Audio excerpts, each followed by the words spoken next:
Jadi kesusastraan itu sendiri berasal dari kata dasar sastra yang artinya ajaran atau tulisan yang mendapat imbuhan su di awal yang artinya baik menjadi susastra.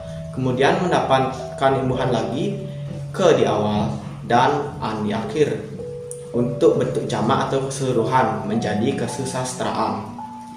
Jadi disimpulkan, kesusastraan sendiri artinya kumpulan karya sastra berupa tulisan atau karya lisan yang indah dan bermakna dalam suatu bahasa atau kebudayaan tertentu. Dalam konteks di video ini artinya kesusastraan Bali yang memiliki rangkaian ciptaan sastra yang bernilai estetis tinggi. Selanjutnya saya akan menjelaskan jenis-jenis kesusastraan Bali yaitu Manut Wangun yang dibagi jadi dua yaitu kesusastraan gancaran. Kesusastraan gancaran adalah prosa atau cerita tidak terikat tembang yang termasuk juga cerita rakyat atau dongeng. Sedangkan babat adalah genre sastra sejarah yang mengisahkan silsilah atau peristiwa di masa lampau. Bagian kedua dari kesusastraan Manut Wangun yaitu adalah kesusastraan tembang. Kesusastraan ini adalah bagian penting dari sastra Bali Purwa yang merujuk pada karya sastra berbentuk puisi atau lagu berirama seperti pupuh yang diiringi nada dan aturan metrik tertentu. Digunakan untuk menceritakan kisah dan nilai budaya serta dibagi menjadi jenis-jenis seperti sekar arit, sekar alit, sekar madya, dan sekar agung dengan tembang macapat sebagai salah satu bentuk utamanya. Jenis-jenis tembang Bali. Yang pertama ada sekar arit atau tembang sederhana untuk anak-anak. Yang kedua ada sekar alit, tembang macapat yang terikat aturan ketat dan menjadi dasar keguritan. Contohnya sinom, mijil, pucung, dan lain-lain.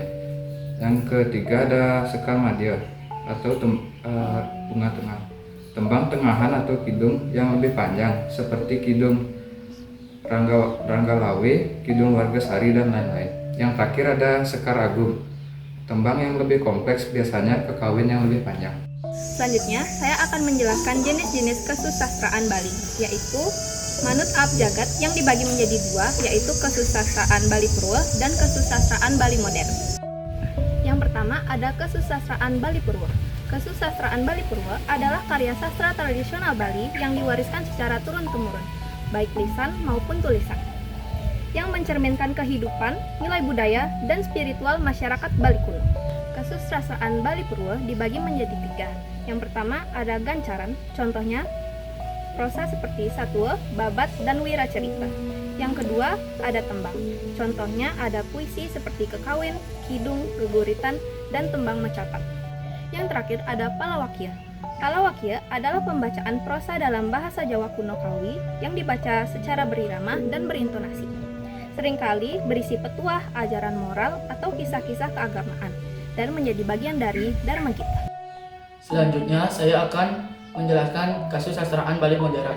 Kesusastraan Bali Modern merupakan karya sastra Bali yang berkembang seiring modernisasi, mencakup genre seperti puisi, cerpen, dan novel, dan drama yang menggunakan bahasa Bali modern, mengangkat isu sosial, dan lebih bebas dari aturan klasik.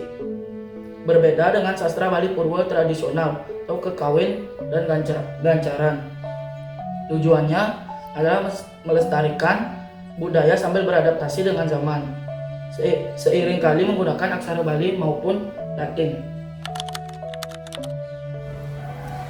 Selanjutnya, saya akan menjelaskan pengertian palawakya.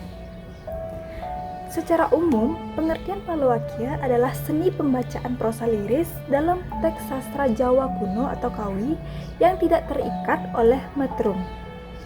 Nah, istilah palawakya rupanya hanya ditemukan dalam tradisi Bali, namun tidak ada dalam kamus. Muncul di Bali Utara dekade 1950 dengan bentuk tabuh dan tari palawakya. Dalam tradisi agama dan budaya Hindu Bali, ada beberapa model penampilan palawakya. Yang pertama, palawakya dalam seni pertunjukan.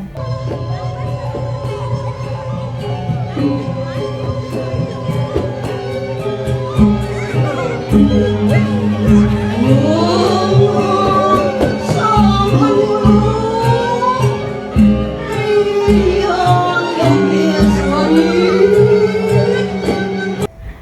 kedua, Palawakya sebagai bagian dari upacara yatnya. Yang ketiga, Palawakya dalam kegiatan lomba bausan atau lomba.